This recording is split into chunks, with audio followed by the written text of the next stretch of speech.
Halo semuanya, selamat datang. Hari ini kita akan ngobrolin soal demokrasi.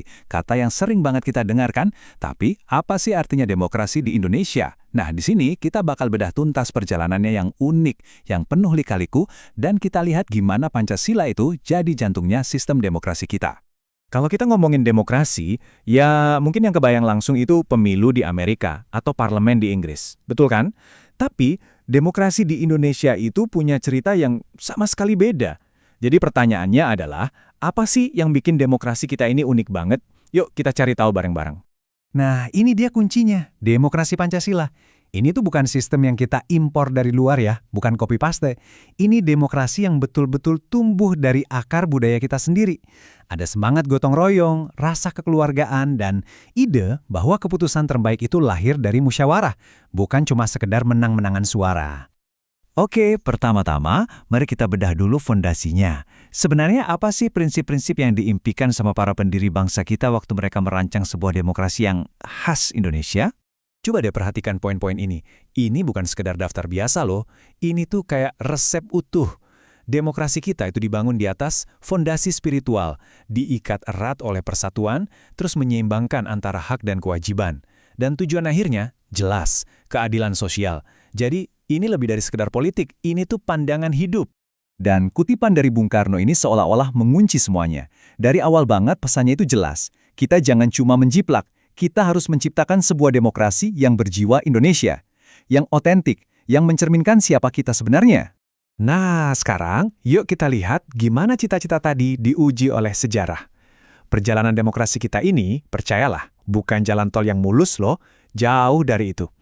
Dia melewati 4 babak yang penuh gejolak, dan masing-masing punya ceritanya sendiri.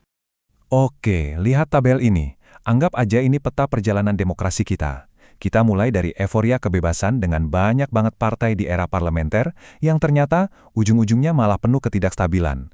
Lalu pendulumnya berayun ke arah sebaliknya, kekuasaan dipusatkan di era demokrasi terpimpin.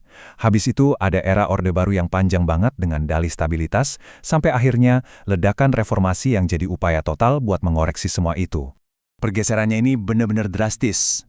Coba deh bayangin, dari panggung politik yang riuh banget, banyak partai di parlemen, tiba-tiba semua jadi senyap. Kekuasaan terpusat cuma di satu tangan, presiden. Wah, ini sih perubahan 180 derajat ya. Di sini kita lihat lagi pertarungan ideologi yang lain. Orde Baru itu ibarat sangkar emas. Stabilitasnya sih dapat, tapi kebebasan dikekang. Terus datang reformasi yang seolah mendobrak pintu sangkar itu. Fokusnya langsung bergeser total. Kebebasan pers dibuka, ada pemilu langsung, dan kekuasaan coba dikembalikan lagi ke tangan rakyat. Tentu ya, reformasi itu bawa angin segar yang kita semua syukuri.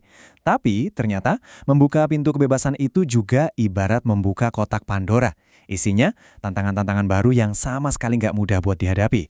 Dan inilah dia, daftar penyakit demokrasi kita hari ini. Di level atas ada cengkeraman elit dan oligarki di mana kekuasaan dan ekonomi itu kayaknya dikendalikan segelintir orang aja. Turun ke level masyarakat, kita gampang banget terpecah belah sama politik identitas, dibanjiri disinformasi.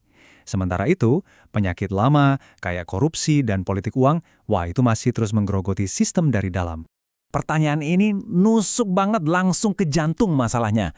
Ini bukan lagi soal politik biasa teman-teman, ini adalah peringatan keras. Kalau semua ini dibiarkan, tantangan-tantangan tadi bisa jadi gejala kematian demokrasi secara perlahan dari dalam. Ini kayak sirene darurat yang harus kita dengar. Terus, apa solusinya? Di tengah badai tantangan ini, mungkin kita nggak perlu capek-capek menciptakan kompas baru. Mungkin kita cuma perlu kembali melihat kompas lama yang sebenarnya udah kita miliki, Pancasila. Nah, ini dia 3 pilar yang bisa jadi obatnya. 1. Tegakkan kembali kedaulatan rakyat yang sejati. 2. Hidupkan lagi semangat musyawarah.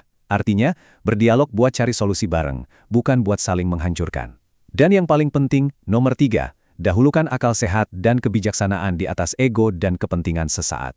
Ini membawa kita ke pertanyaan reflektif terakhir. Di tengah gempuran teknologi, media sosial yang serba cepat, dan banjir informasi, gimana caranya kita bisa mengadaptasi nilai-nilai luhur seperti musyawarah dan hikmat kebijaksanaan ini? Gimana kita bisa memastikan demokrasi kita tetap berakar kuat pada kepribadian bangsa di tengah tantangan zaman digital? Nah, ini pertanyaan penting untuk kita renungkan bersama. Oke, penjelasan yang baru saja kita simak ini tentu dirangkum dari berbagai sumber yang kredibel. Bagi Anda yang mungkin ingin mendalami lebih jauh, karya-karya akademis inilah yang menjadi fondasi dari pembahasan kita kali ini. Baik, terima kasih banyak telah menyimak. Sampai jumpa di pembahasan berikutnya.